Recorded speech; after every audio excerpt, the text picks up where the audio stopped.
Emissora da Fundação Frei província Santa da Imaculada Conceição do Brasil, Guaratinguetá, São Paulo.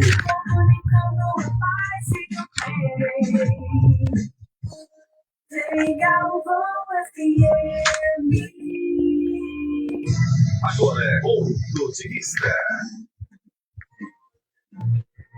Olá, minha gente, boa tarde, Guaratinguetá, boa tarde, Vale do Paraíba. De volta à rádio, tem que pôr o Vale do Paraíba. E boa tarde para você aí da internet, boa tarde, planeta Terra. Estamos juntos com mais um ponto de vista aqui para vocês. Daniel hoje teve um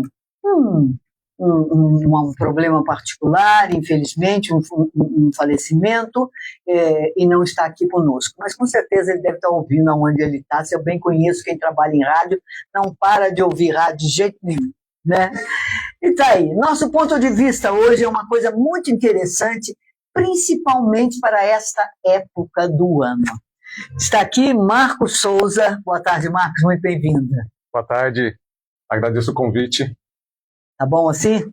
Tudo Marcos bem. É consultor de educação financeira. Entenderam por que é bom essa época do ano? Sai todo mundo louco gastando, não é assim, Marcos? Sim, é o momento que está todo mundo empolgado, né? Está empolgado, né?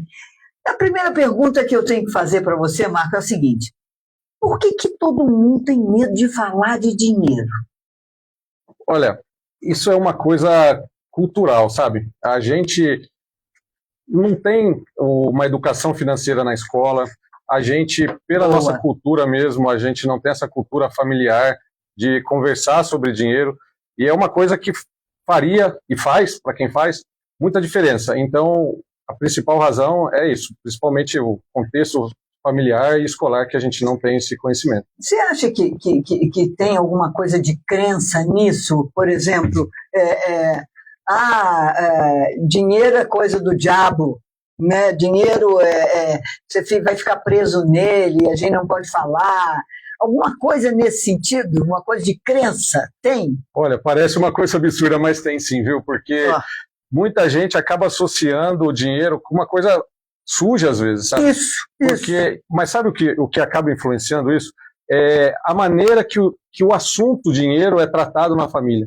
Muitas vezes, às vezes a criança com 2 anos de idade, ou às vezes com 10 anos de idade, vê os pais discutindo sobre dinheiro, então vai começando a associar aquele tema com uma coisa negativa. E aquilo a gente acaba levando por muito tempo na nossa vida. Os casais sempre brigam por causa de dinheiro mesmo. Que o casamento vai bem enquanto não entrar problema de dinheiro. Entrou problema de dinheiro, acaba o casamento, é isso? O dinheiro ajuda a manter o equilíbrio, né? Dá sossego, né? Ele dá. Pelo menos isso. É importante estar equilibrado. Não é necessário assim, não é a gente fala assim, tem que ter dinheiro em abundância, mas tem que ter dinheiro de uma maneira equilibrada no contexto familiar. Não é um dos pilares para o equilíbrio, né? De uma família, de um relacionamento. Quando uma pessoa chega lá no seu escritório, olha que chique, ganhei dele aqui, olha, escritório. Como fala? Então, a minha empresa de consultoria São Valor SA. Então, a ideia do valor é trazer valor, né, para as famílias, para as empresas, né? Não só o valor financeiro, mas é o valor mesmo, valores de entrega, valores de ética, valores, né, morais. Como é que você trabalha tudo isso aí? Com exatamente o financeiro? A gente tem ética no financeiro? Tem que ter, sabe por quê? A famosa compliance. O compliance é nas grandes empresas, né? Que é um tema que também é muito importante, né? Hoje, falando de grandes empresas, hoje a questão critérios de segurança, a própria tecnologia, ela permite você ter um controle maior quando a gente fala de empresa, mas quando a gente fala de família, a questão da ética ela é super importante, porque o dinheiro, ele é uma maneira que a gente vai desencadear uma situação. Por exemplo, como existem pessoas que em algumas situações, às vezes, desencadeiam aquele comportamento na alimentação, outras acabam desencadeando no próprio relacionamento, o dinheiro também é uma maneira que, às vezes, psicologicamente, as pessoas acabam direcionando. Então, às vezes, a pessoa, quando ela está se sentindo mal, ou ela brigou, ou mesmo quando ela está se sentindo eufórica, e ela acaba usando o dinheiro como uma descarga. Entendo o que você fala, sai para a loja e sai comprando. Aquela história, né? Eu mereço, né? Eu mereço, e é boa. Eu mereço, eu preciso, e é uma maneira, porque tem gente que compensa isso comendo. Sim. Tem gente que compensa gastando. Eu faço os dois. Estou errada. Estou perdida nessa história. Então, mas aí que a gente tem que tomar cuidado, sabe? Porque aí entra a questão do planejamento, aí entra a questão do trabalho que eu costumo fazer, que eu faço, né, com os clientes, da gente criar essa consciência, né? Então, tudo que a gente cria uma consciência, a gente aquilo fica na cabeça da gente e a gente vai refletir ou pensar antes de fazer uma atitude mais impulsiva, mais emocional. É verdade isso. Mas o não posso. Eu fui criada numa família de muitos irmãos, éramos em 7, e naquela época você criar 7 filhos não é brincadeira. Então, eu assim, olha, esse mês não posso comprar sapato para 2 ou 3, é comprar para um só. Sim. Né? E tinha esse planejamento. Sim. E tem outra coisa, meu pai foi de banco e tal, e eu trabalhei em banco também. Né? Eu trabalhei em banco. O que você quer, o celular? Vou pegar uma. Dá o celular aqui. Isso. Então, a gente trabalhou em banco. Eu sei mais ou menos isso, mas você trabalha com números, né? Parece que é uma coisa longe de você, é uma coisa que não pertence à sua vida diariamente. E, no fim, quando você fica devendo, aí você vê que pertence. Sim. Quer dizer, né? Como é que faz isso? Como é que lida com isso? O que acontece, Neuza, assim, o contexto social, né? A própria tecnologia mesmo, redes sociais, todos os mecanismos que foram criados, né, nesse nosso mundo, que cada ano que passa ele vai se tornando mais, vamos dizer, capitalista, né, mais consumista, na verdade, né, não é capitalista, a gente... Então... Hoje em dia não tem mais capitalismo, socialismo, bom, tem um pouquinho, né? É o mundo mais consumista, né? O mundo de dinheiro. Porque assim, hoje a gente vê, a oferta é muito maior, né, você está falando isso da época de criança, né, eu lembro que antes também, quando lá em casa, né, somos 3, eu sou mais velho, a gente ia comprar uma roupa ou ganhava alguma coisa, era roupa para usar na missa, roupa para ir no aniversário. Essa roupa então, para sair. Tudo tinha assim, né? O dinheiro, esse dinheiro é para isso, esse dinheiro é para aquilo. Então, hoje eu vejo que isso não acontece tanto, e hoje existe uma facilidade, uma oferta de produtos muito grande também, né? E a facilidade de aquisição é muito grande também. Aí é que está. Nós estamos conversando com o Marco Souza, que é consultor de educação financeira da Sou Valor. Sou Valor, é isso aí. Sou Valor, SA. Bom, o Marco, a oferta de crédito hoje é uma coisa absurda. Sim. Eu descobri que eu estava aposentada por conta de gente de banco telefonando para mim e querendo me emprestar dinheiro misteriosamente. Aí, um belo dia, eu cheguei para uma dessas pessoas e falei assim, querida, você está querendo me oferecer dinheiro consignado, mas nem aposentada eu sou. Ela falou, a senhora é sim, a senhora aposentou tal dia, tal hora, tal isso, tudo. Ou seja, o banco sabia antes de mim que eu estava aposentado. Como que isso acontece, né? E já me oferecendo dinheiro. E a coisa não para até hoje. É raro, mas acontece muito, né, Nilson? Não é raro, né? Você sabe que não é raro, né, Marcos? Não é raro, então é um trocadilho, mas... É verdade. Não é raro. É raro, mas acontece muito. Eu tenho a sensação que o INSS todo dia dispara uma lista para os bancos, sabe? De quem aposentou naquele dia. Sim. E o que acontece, e aí esse é um ponto de alerta mesmo, né, Nilson, assim... a pessoa quando está se aposentando, ou a pessoa também quando está iniciando a carreira profissional. Então, vamos falar da outra ponta, né? Quando a pessoa está começando a carreira profissional dela, às vezes ela vai ganhar o primeiro salário, e hoje a oferta, seja de produto, seja bancária, também é muito grande. Então, muitas vezes você começa a trabalhar, você já vai receber ali um cartão de crédito, um limite na sua conta. Então, aí que vem a educação, né?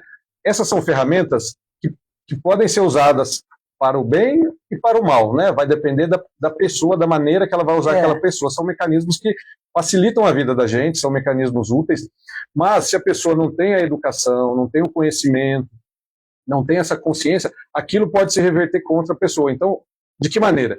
Ela pode começar a trabalhar, de repente, já fazer um empréstimo e já comprometer, às vezes, 20%, 30%, às vezes 50% da sua renda. Às vezes, né, a pessoa...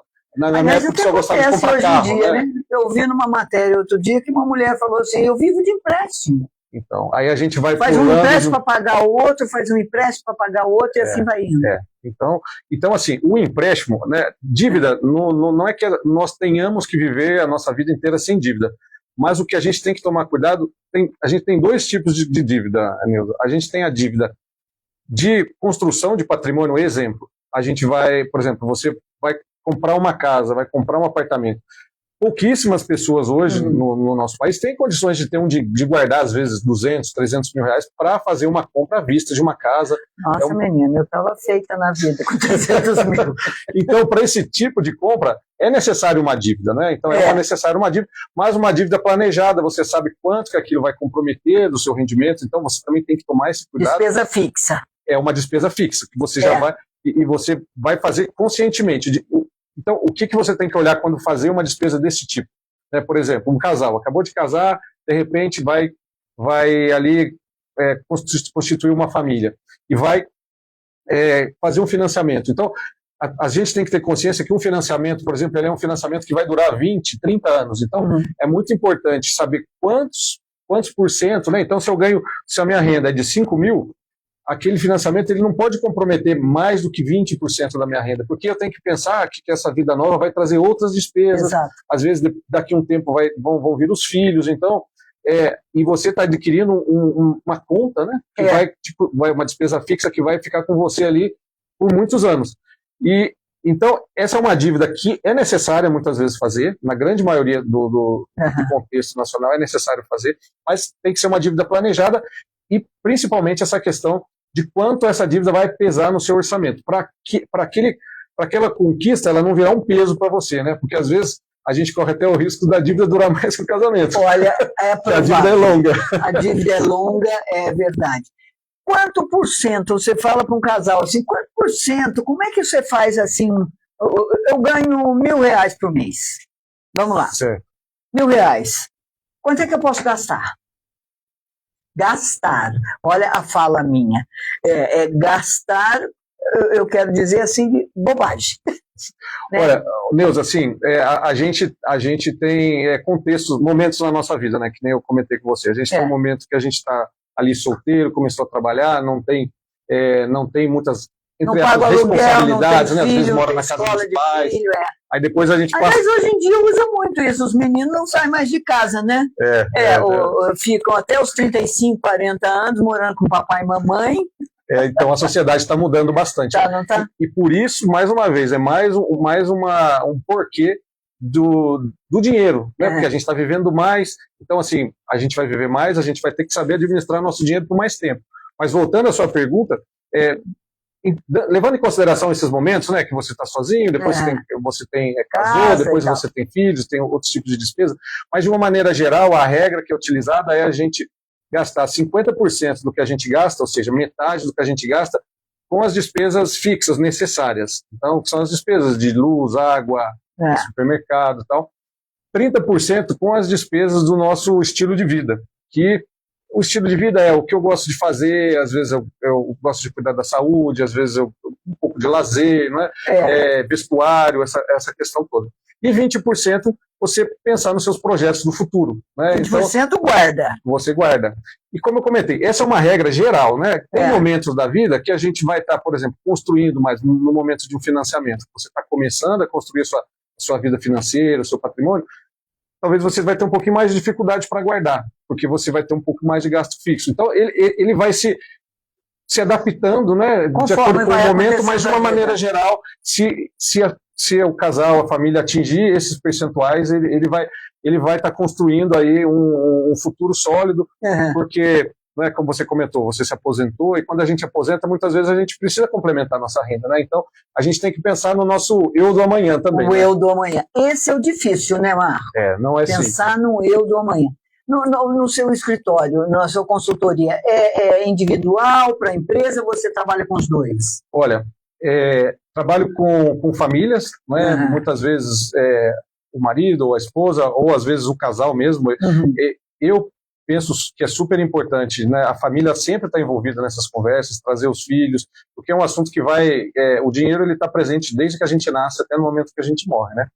E a Sou Valor também, ela é especializada também em empresários, pequenos e médios empresários. Como o trabalho com pequenos e médios empresários, né? Os pequenos e médios empresários têm dificuldade em conseguir entender quanto que a empresa tem de lucro, quanto que tem que pagar, então tem uma diferença entre quanto que a minha empresa lucra e quanto que eu posso gastar, porque a maneira que você tem que fazer os pagamentos, quanto que eu posso fazer o meu salário, né? Quando você trabalha numa empresa, você já vai lá e recebe o salário. Você é o dono, eu sou dono de tudo. O dono, você não pode fazer a sua empresa virar um caixa eletrônico. Então a Sou Valor, ela ajuda o empresário a organizar, desde entender como ele organiza o dinheiro, como ele define o salário dele, como ele faz uma projeção, um planejamento de investimento, e até a ponta da vida pessoal do empresário também, porque a gente definido o Prolabore, no caso do empresário, né, como que o Prolabore vai ser usado na família, então como que vai ser essa divisão, né, que eu comentei aqui de 50, 30, 20, conseguir construir patrimônio. Eu vejo isso muito, muito difícil para os pequenos empresários. Por exemplo, uma cabeleireira, um profissional liberal assim, uma cabeleireira. Eu fico olhando lá minha cabeleireira, cai dinheiro lá toda hora, toda hora. Se essa pessoa acha que aquele dinheiro ela pode gastar em tudo, sim. Como é que funciona isso? Porque é justamente o pipoqueiro, a cabeleireira, o dono de um pequeno estabelecimento, que pinga dinheiro assim toda hora. Sim. Então, justamente, Neuza, assim, é importante a empresa entender quais são as despesas variáveis, por exemplo. Então, o que é uma despesa variável? Quanto mais eu vendo, quanto mais...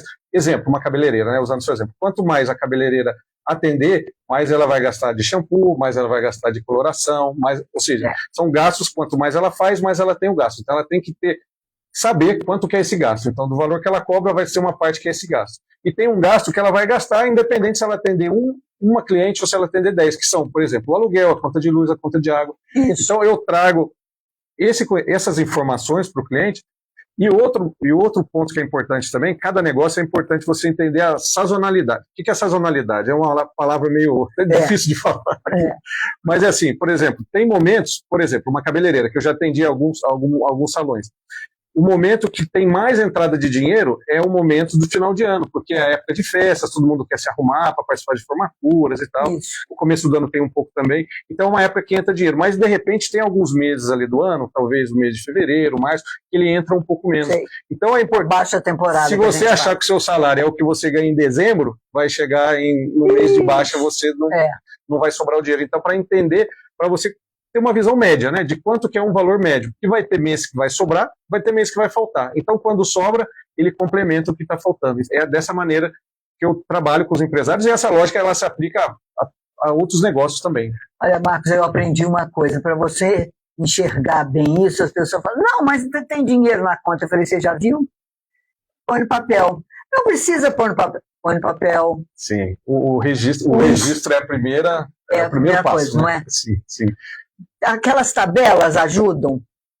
Bom, tem umas tabelas de Excel aí, de despesa, de não sei o quê. Já que nós estamos na era da computação, quer dizer, agora não sai mais. Neuza, enfim, assim, olha, eu sou da turma do papel, né? Mas... isso que eu ia te falar, sabe? Porque assim, o que acontece com os clientes que passam na consultoria, né? Tem vários perfis. Assim, o que eu falo, o importante é o que serve para você, o que vai te ajudar mais, né? Tem gente que gosta de anotar no papel, tem gente que gosta de anotar na planilha, tem gente que hoje tem diversos aplicativos no celular que você já pode fazer a compra e fazer a anotação. Agora tem até com o uso da própria inteligência artificial, você pode usar, tem aplicativos que você fala o seu gasto, ele já vai anotar o gasto para você não ter que abrir e digitar, você já fala o seu gasto, onde você gastou. ele já coloca lá. Então ele vai ajudar você a se organizar. Gostei disso. Esse é bom, então. Eu gostei disso. Para a gente não esquecer, não é? Porque para não ter o trabalho, porque às vezes a gente tem que parar para fazer aquilo, com essa possibilidade ela ajuda bastante também. Então, assim, mais importante da maneira que você faça, se é no papel, se é usando a tecnologia, é que aquilo funcione para você. Isso não pode ser um fardo, né? A questão do controle financeiro, ele não pode ser um fardo na sua vida. O controle ele não pode ser mais pesado do que o resultado, do que a vida. Então, assim, tem gente que tem um perfil que gosta mais de anotar. Eu sou uma pessoa que gosta de anotar, mas tem gente que gosta, olha, eu gosto de olhar uma vez por semana. É viável. Mas cria uma maneira Toda nota que eu gasto, eu ponho num caderninho lá, assim. Mas pra que tem um extrato do banco? Eu falo, mas aqui eu enxergo. O extrato você tem que abrir, tem que entrar, tem que entrar aqui. A gente tem que eliminar esses obstáculos. Então, quanto mais obstáculo a gente cria. Se a gente cria uma coisa muito pesada, a gente vai falar, nossa, isso aqui é um obstáculo, é uma coisa chata de fazer. Então, esse exemplo que você deu é fantástico, porque você tirou o obstáculo do seu. O obstáculo do seu qual que é? A objeção, no caso, né? Obstáculo, objeção. Qual que é a objeção sua? É você ir lá, pegar o extrato do banco, conferir, ver aquelas letrinhas pequenininhas, às vezes imprimir. Então, a gente tem que identificar essas objeções que nós temos para poder usar, né, para transformar isso para deixar uma coisa mais leve. Igual na academia, né? Muitas vezes a gente fala assim, olha, eu não fui na academia porque apareceu uma situação que me atrapalhou, então uma lógica até um pouco parecida. Escute, Marco, conte uma coisa para mim. Nós começamos nosso papo a falar que educação financeira tem que ser na escola. Sim. É verdade, tem que ser na escola. E eu lembro algumas crianças. Outro dia eu vi um filho querendo alguma coisa, porque eu fico observando o mundo e assim, não, mãe, compra. Não posso. As crianças não entendem o não posso, o porquê não posso. Né? Aí uma hora eu falei, eu não tenho dinheiro. Ele falou, paga com aquele dinheirinho de plástico. Ou seja, o cartão de crédito. Como a gente lidar com ele, mas você vai falar isso depois dos nossos comerciais. O nosso break aqui é rapidinho. E antes eu quero lembrar uma coisa para você. Olha aqui. Horário de Ganiza no final de ano. Dia 24 agora de dezembro, o Ganiza funciona até às 3 da tarde. O almoço até às 3. No dia 25, fechado. No dia 26... abre só às 6h30 da tarde, não tem almoço, tá? Dia 26 cai que dia? Sexta-feira, não é isso? Deixa eu ver aqui no calendário. Dia 26 cai sexta-feira, isso. Então, sexta-feira, após o Natal, dia 26, Ganiza abre às 6h30 da tarde. A mesmo procedimento no dia 31 até às 15 horas, dia 1º fechado, feriado mundial, para quem não sabe, e no dia 2 de 2026 abre às 6h30 da tarde. Certo? E dia 30 de dezembro tem Celso Galvão lá no Ganiza para você. E olha, por falar em Natal, quem está com bons presentes para vocês é a TF Pneus. Isso mesmo. Teberg Fernandes Pneus, dá um pulo lá na loja, você que vai sair de férias, aproveita, ela é uma despesa variável, né? Sim. Essa é chamada variável? Sim. É porque acontece uma vez... sei lá, uma vez por 2 anos, é isso? Um pneu dura 2 anos, gente? Dura para mais, né? Até mais um pouquinho. Até mais mas um é uma pouquinho. despesa variável. Então você aproveita seu 13º, vai lá na TF, que está com preços maravilhosos, a Teberg Fernandes TF Pneus. 2 lojas em Guará, no Posto Avenida, no Posto Colonial, uma em Lorena, ali na avenida de entrada, 2 em Pindamonhangaba, e vem vindo aí a TF Pneus de Taubaté. Não esqueça, hein? A gente só confia em gente que a gente conhece. Se vocês conhecem o povo da Teberg Fernandes, não conhece? Conhece. É isso aí. Já a gente volta, não saia daí, com ponto de vista, com Marco Souza, o dono, eu posso falar dono? Só o Valor, Sociedade Anônima, educação financeira para você. Já depois. Não gaste mais. Espera aí que agora vem o cartão de crédito. Esse é perigoso. Legal, tá ótimo. Tá você conduz super bem, viu? Eu fiquei no começo, meu Deus, sabe por que eu pedi o celular? Deu um branco do seu nome. Eu falei, meu Deus do céu, o que aconteceu? Eu acabei de falar o seu nome, eu falei, nossa, deu um branco aqui. Caramba, meu Deus. Aí eu vou contar.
entender a nossa renda, procurar entender, por isso que eu te comentei a questão do trabalho com o empresário, ele é super importante, né?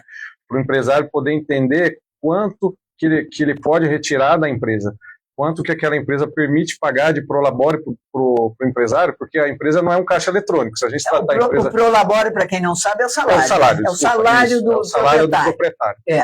Então, a gente não pode tratar a empresa como um caixa eletrônico. Então, eu procuro fazer um planejamento da empresa, de que eu consiga ver a rentabilidade da empresa, quanto que vai entrar de dinheiro e quanto daí eu posso tirar. Então, com isso eu procuro definir um salário fixo para mim, né?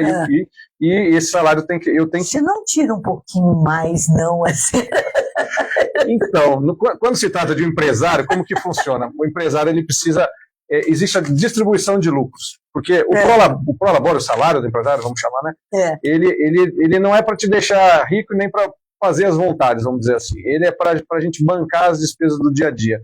O que vai trazer o dinheiro, vai permitir o empresário construir o patrimônio, é a distribuição de lucros. Então, todas as empresas, né, quando a gente faz uma empresa, o objetivo é gerar lucro, né? É prestar um serviço de qualidade, um atendimento, né?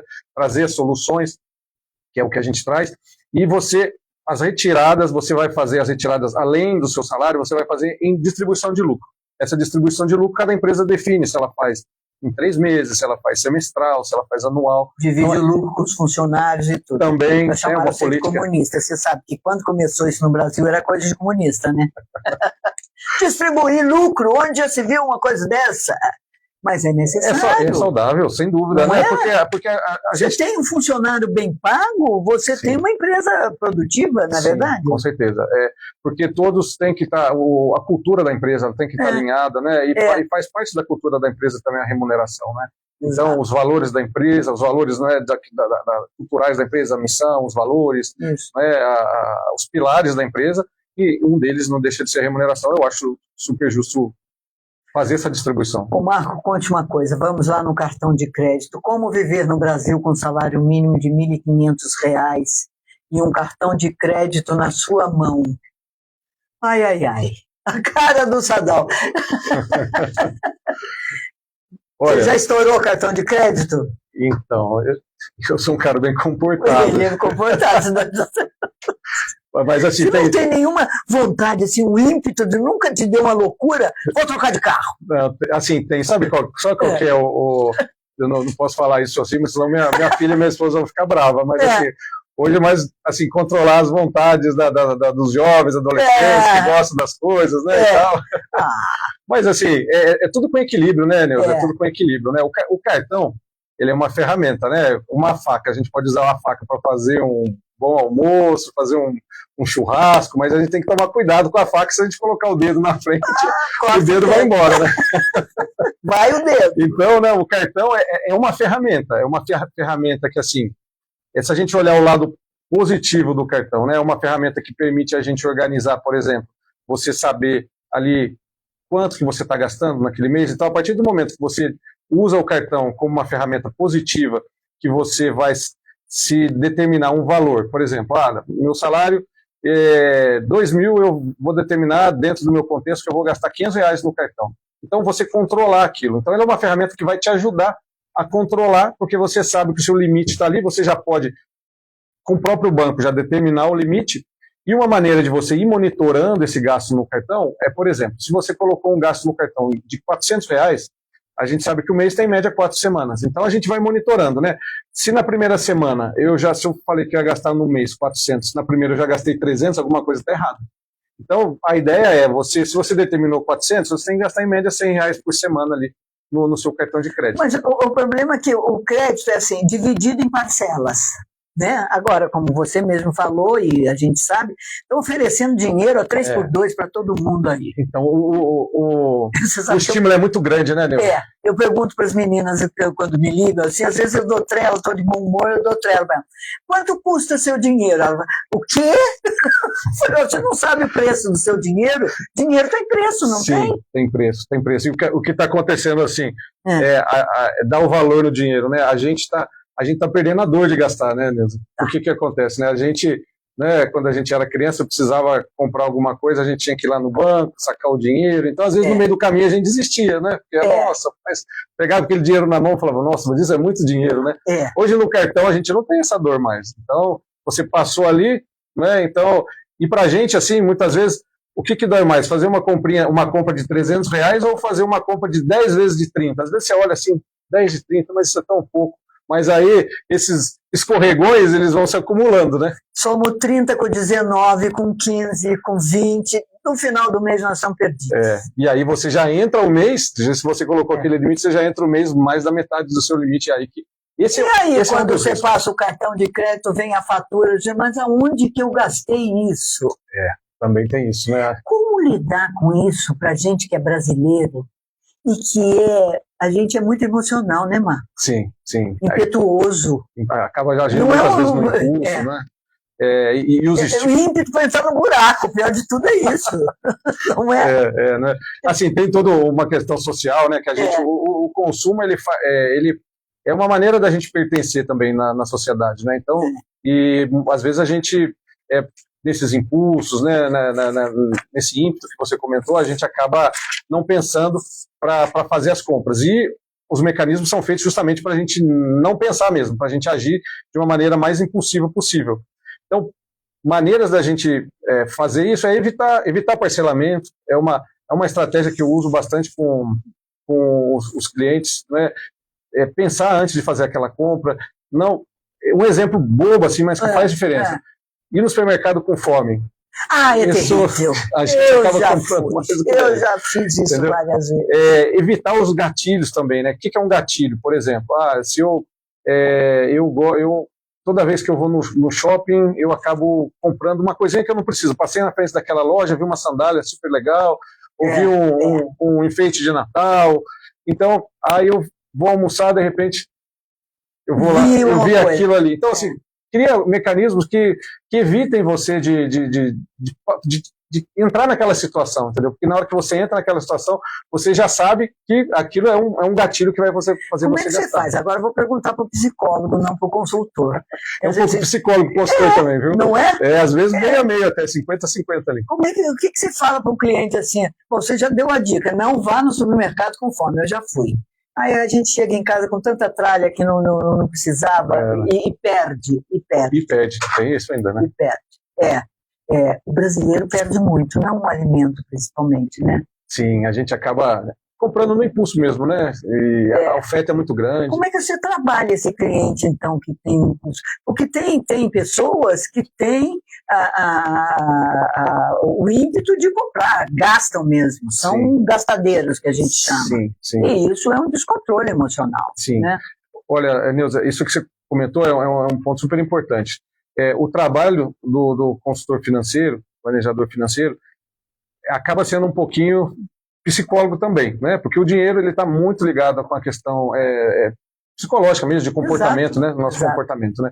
Então, assim, eu procuro trabalhar com bastante ferramentas, né? Trazer ferramentas, identificar esses gatilhos, identificar situações, trazer essa consciência no sentido, assim, de dar um propósito para o dinheiro, né? Então, assim, a partir do momento que a gente coloca um propósito naquilo que está falando, por exemplo, como que uma pessoa que às vezes está com um orçamento apertado, a gente vai falar para ela assim, olha, o ideal é você conseguir guardar 10% do que você ganha. Se é guardar por guardar, isso não vai acontecer. Então, a partir do momento você tem que ter um objetivo. Tem que ter um objetivo. Ter um propósito. Você tem um propósito. Viu, Sadal? Tem que ter. Quem que é a pessoa mais importante da nossa vida? Somos nós, né? Somos nós mesmos. Então a gente tem que falar assim, olha, eu tenho que cuidar de mim, né? Da mesma maneira que a gente cuida da saúde, o dinheiro vai ajudar a gente a cuidar da saúde. Então, a partir do momento que a gente fala assim, olha, o meu eu, né? Sempre eu comento com os clientes também, o meu eu daqui 10 anos, daqui 20 anos, como que você está imaginando? Como que você se vê daqui a um tempo? Então pensa nisso, cria esse propósito, cria um objetivo. Então, para que você está guardando o dinheiro? Então, fazer o papel do advogado do diabo. Mas isso está muito longe. Mas o longe passa rápido, né? A gente vê. Eu que diga, meu filho. Então, pra gente fazer uma maratona, a gente tem que dar os primeiros passos, né? Então, assim, e quanto antes a gente começar, o esforço é menor também, né? Então, O dinheiro é importante, assim, só, né, desculpa me alongar aqui, mas assim, Não, vamos a questão da da reserva de emergência também é importante, porque assim, isso é importantíssimo. porque que acontece? Uma coisa é certa, a gente sabe que a vida nossa vai ter um imprevisto, a gente não sabe qual imprevisto vai ser, não sabe se a gente vai levar um tombo, quebrar a perna, a gente não sabe se vai dar um problema no carro, vai estourar um cano na casa da gente, o dentista. Então, assim, alguma coisa vai acontecer. E a reserva de emergência é justamente para isso. Então, assim, a partir do momento que você começa dando esse primeiro passo, assim, ó, meu primeiro objetivo é eu criar uma reserva para eu dormir tranquilo, né? Para eu saber que se der um probleminha ali, eu tenho de onde tirar. Você já não está guardando dinheiro à toa, você já está guardando porque, assim, ó, nossa, a tranquilidade nossa vale mais que dinheiro, né? Então, assim, verdade. Aí depois que você vai criando esse primeiro passo, aí você vai começando a identificar outros e você vai vendo que aquilo vai te fazer. É a motivação mesmo, né? É a motivação e o propósito, e o objetivo. A motivação, né? E o propósito. Mas isso, aquilo. Chega na hora que acontece, falei agora. Aí sai correndo emprestando dinheiro, né? E assim, quanto mais rápido a gente precisa do dinheiro, mais caro ele custa. Então, se você quando a gente precisa do dinheiro para ontem, ele vai custar mais caro, né? Então, esse é o cuidado que tem que tomar. Por isso que o planejamento, né, ajuda bastante a falar. Eu estou vendo uma pesquisa aqui que o Felipe me passou, um estudo de grupo, entrevistou 5.000 pessoas de 15 estados, com o objetivo de mapear as mudanças comportamentais dos últimos 45 anos no Brasil. O brasileiro sempre foi reservado em falar sobre o próprio dinheiro. Sim. A gente não comenta, né? Ninguém comenta do salário, é uma cultura que é diferente em outros países, sabia? Olha, é uma coisa tão louca, de 8 em cada 10 entrevistados diz que não sabe quanto o companheiro ganha. É um tabu mesmo. O que é isso? Para você ver, né, Neuza, assim, o contraditório, né? A gente, culturalmente, a gente não gosta de falar de dinheiro mesmo, seja na família, seja com colegas de trabalho. A questão do salário é um tabu, né, de se conversar. E, por outro lado, a nossa sociedade é uma sociedade que gosta de... A gente olha nas redes sociais, né? O pessoal gosta de ostentar um pouco. Então, assim, é uma coisa contraditória. A pessoa gosta de mostrar que tem, mas ela não gosta de falar daquilo, entendeu? Então, é uma característica da sociedade brasileira que gosta de mostrar, mas esse assunto ainda acaba sendo um tabu. É verdade. Eu tenho pessoas... Bom, na minha casa, como meu pai era de banco, e eu via sempre papai e mamãe indo todo final de mês fazendo lá a contabilidade, conversando sobre aquilo. Sim. O que podia comprar, o que não podia naquele mês vindouro, né? E aí uma amiga falou, na minha casa nunca se falou sobre isso. Eu falei, mas vocês não sabiam que podia comprar, o que não? Porque hoje eu observo pais que não conseguem dizer não para os seus filhos. Sim. Além de não saber dizer não diz por quê. Sim, né? Eu tenho filhos, né? Quantos anos que mal lhe pergunte? Eu tenho um casal de filhos. O mais velho fez 18 anos essa semana. Já, menino, você é tão jovem. E a minha filha vai fazer 15 daqui no final de semana, no sábado, até mandar guardou dinheiro para a festa de 15 anos. Então, minha filha é reservada, ela vai fazer uma festa bem simplesinha. Sorte sua, né? Sorte, o pai agradece. Mas é importante, Neuza, colocar esses limites mesmo, né? Conversar isso. Porque, casais não conversam sobre dinheiro. Os filhos pedem limite, né? Não só na questão de dinheiro, né? Os filhos pedem pra gente os limites, e a gente tem que determinar os limites dos nossos filhos, porque isso vai acarretar numa questão financeira, vai acarretar na questão do próprio trabalho, né? Na hora que ele for trabalhar num ambiente que não é um ambiente de casa, então ele tem que saber escutar o não, né? Na hora que ele vai ter um relacionamento também, a gente sabe como é que é a convivência com outra pessoa, de uma outra criação. Então, assim, o não, ele vai ajudar a criar os limites para o adulto, né, o futuro adulto, ele saber lidar com as situações da melhor maneira. Tem uma coisa muito interessante. Quando o casal começa a namorar, o Brasil tem essa coisa do machismo, né? Com todo respeito. Mas, não, homem, é cultural. Não, o homem paga a conta. Mas quem disse que o homem paga a conta? Aí ele fica com vergonha de dividir a conta com a namorada. A namorada, por sua vez, se aproveita dessa história e fala, não, o homem que paga a conta. E se casam e não conversam. Aí a mulher trabalha, ganha, O marido fica com toda a despesa de casa e ela fica com o dinheiro livre para ela. Tem mulher que vai bater em mim agora depois disso aqui. Acontece. Mas não é justo isso. Eu, particularmente, não acho justo. Eu acho que tem que ser dividido e conversado. Sim. Por que não faz isso? Pode. Então, se chega um casal lá na sua consultoria, o que vocês fazem? Então, vem desse tabu, né, que a gente está falando. Vem lá desde criança, que o pai não conversava, aí você cresce sem aquele assunto sendo um assunto que você fica desconfortável de falar muitas vezes. E o que eu aconselho nos casais que eu trabalho é entender, não é, a renda dos dois, porque assim, a renda é a renda da família, né? Então, tem situações que o marido ganha mais, tem situações que a esposa ganha mais, tem situações que os salários são próximos. Então, entender o contexto, tá, do dinheiro, né, dos salários e das despesas. E dividir aquilo de uma maneira proporcional, entendeu? Então, assim, é importante também... Quem né, ganha menos, paga, mas paga menos. Proporcionalmente. O que eu aconselho é fazer proporcionalmente, pela característica da despesa. E é importante para o casal também, se os dois trabalham, que o casal, o marido e a mulher, tem aquele dinheiro que ele também não precisa ficar dando satisfação, entendeu? Mas tudo combinado. Olha, tem aqui um percentual, sei lá, 5%, 10%, que é o dinheiro que a pessoa vai gastar, né, sem pedir satisfação. Mas assim, isso é só esse é um ponto só, mas o principal é que o casal esteja alinhado e divida as despesas proporcionalmente.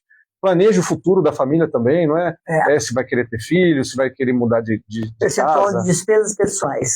Cabeleireiro, manicure. Então. Né? O marido quer comprar uma peça para o carro, quer fazer... Olha como a gente divide as coisas, né? Não pode ser o contrário? A gente acaba trazendo isso, né? Mas assim, independente do tipo de despesa, tem uma despesazinha ali que é importante, é uma despesa que é sua, que você vai ter e não precisa ficar dando satisfação de tudo também. Como é que a gente pode fazer isso, Marco, não transformando isso num peso na vida? Porque tem gente que se sente muito, planejamento vai deixar eu mais atordoado, porque daí não sei o quê... falar de dinheiro é pesado, não sei o quê. Todo mundo não gosta. Tem que falar, não tem jeito. Mas e aí, como é que faz para não ser um peso? Sim, assim, né? Mais um peso, né? Além da dívida. Com certeza, né? Da rotina toda que a gente tem, né? Quando a gente fala de planejamento, uma palavra que muitas vezes vem, né? É a questão de controle. Então, vou ter que controlar tudo e tal. E o controle, assim, acredite no que eu estou dizendo, o controle ele traz liberdade, sabe? Então, a partir do momento que você começa a controlar, que você cria consciência, ele vai trazer liberdade de uma certa forma. Então, ao invés de você direcionar, a partir do momento que você começa a fazer o planejamento, o controle, ao invés de você direcionar os seus esforços para remediar, consertar, você vai estar direcionando os seus esforços para construir. E quando você direciona o esforço para construir, a satisfação é muito maior, o estresse é menor. É verdade. Então, a gente começa a ter essa visão, e assim, eu aconselho, sugiro aos ouvintes, né, que estão aqui nos escutando, para dar esse primeiro passo, né? Primeiro passo, entende quanto que você ganha, entende quanto que você gasta, e a sua despesa tem que caber dentro do seu orçamento, porque não tem regra de ouro. Se a sua despesa está maior e está numa situação difícil, você pode tentar procurar uma renda extra, mas procura trabalhar para a despesa ficar dentro do orçamento. Não é uma coisa simples, eu entendo, né? A gente tem muitos gastos, mas começa a dar o primeiro passo. Entender isso vai te ajudar bastante. Aí depois você vai naturalmente dando os outros passos e você vai ver a diferença que vai fazer na vida. Você tem muito cliente que chega lá e fala, estou no buraco, fali. Tem jeito de reverter isso? Tem umas situações dessas, assim, sabe? E a gente acaba se envolvendo bastante também, né? Que a gente fica preocupado. Porque a pessoa, quando assume dívida, né? Lógico que tem a dívida do consumo, mas tem outras razões também que às vezes levam as pessoas a assumirem dívidas, né? Imprevistos, questões, né? Jurídicas, de saúde e tal. Então, e às vezes por falta de conhecimento, cria-se uma certa bola de neve até mesmo, né? Que fica uma situação ali muito difícil de contornar. Mas assim, a gente procura, em primeiro lugar, ter calma, né? Entender a situação do cliente, entender o custo das dívidas, o perfil de dívida que tem, se tem uma forma de você trocar aquela dívida de alguma maneira. Então, entender aquilo ali e buscar mecanismos que vão te ajudar a minimizar e montar um plano, né? De como pode sair daquilo. Aí vai ter que cumprir. Aí tem que cumprir. O plano, assim, o plano é para ele ser acompanhado, né? Ele é só um mapa que você vai seguir ele ali. por um tempo. Ô Marco, eu vou contar uma coisa para você. E o pinga-pinga de todo dia? Não, eu tive um mês que eu tive a oportunidade, eu falei, não, eu vou ver quando é que esse pinga-pinga passa na rua. Ô, Nilza, tem R$5 aí, R$2 aqui, R$5 ali. Ah, vou comprar um negocinho de R$15. Ah, vou com um sanduíche de não sei o quê. Aí você sempre tem um pinga-pinga do dia. Sim, então o pinga-pinga é o Até perigo. o pinga-pinga tem que ser planejado. O pinga-pinga pode virar uma cachoeira, né, Nilson? Vira. Eu fiquei assustada quando eu fiz isso no planejamento no final do mês. Eu disse, gente, ela é muito parcimoniosa no gastar, não sou não. Olha, para o pinga-pinga, o que eu sugiro, assim, determina um valor, né? Porque o que acontece? A gente acaba gastando muito no cartão, então, se puder evitar o cartão, melhor, determina o dinheiro. Olha, eu vou poder gastar nessa saída aqui no máximo É R$10. melhor o crédito R$20. ou o débito? O débito ele já desconta na sua conta no momento, Na então hora. é melhor. Né? Para quem não tem controle, é melhor no débito, que ele vai ajudar, porque você já não tem aquele dinheiro, né? Não deixe não coloque um limite muito grande na sua conta, né? Porque às vezes, de preferência, deixa a conta sem limite, né? Que tem um cheque especial, Tem. essa coisa toda. Então, para evitar também, porque assim, a gente tem que gastar o dinheiro que é nosso, né? O dinheiro que não é nosso vai ter custo. Então a gente vai ter que pagar um juro sobre aquilo. Então, Eu estou achando que o dinheiro não é mais nosso faz muito tempo, viu, Marco? a gente acaba usando muito dinheiro dos outros, né? Seja de instituições financeiras, seja de algum... Por que juro no Brasil é tão caro? Não queria entrar nessa vibe aí, mas tinha que perguntar. Dinheiro é caro, nosso dinheiro é muito caro. Olha, isso aqui é um papo até para um papo longo, assim, mas tem diversos fatores estruturais. Eu acho que não é economia, não, já vou falar a minha opinião, é política. Então, tudo sai da nossa taxa básica de juros, né, que é a Selic. Então, hoje a Selic ela está num patamar histórico, nos últimos 20 anos a gente não tinha uma Selic num valor tão alto. Né? Hoje está em 15%.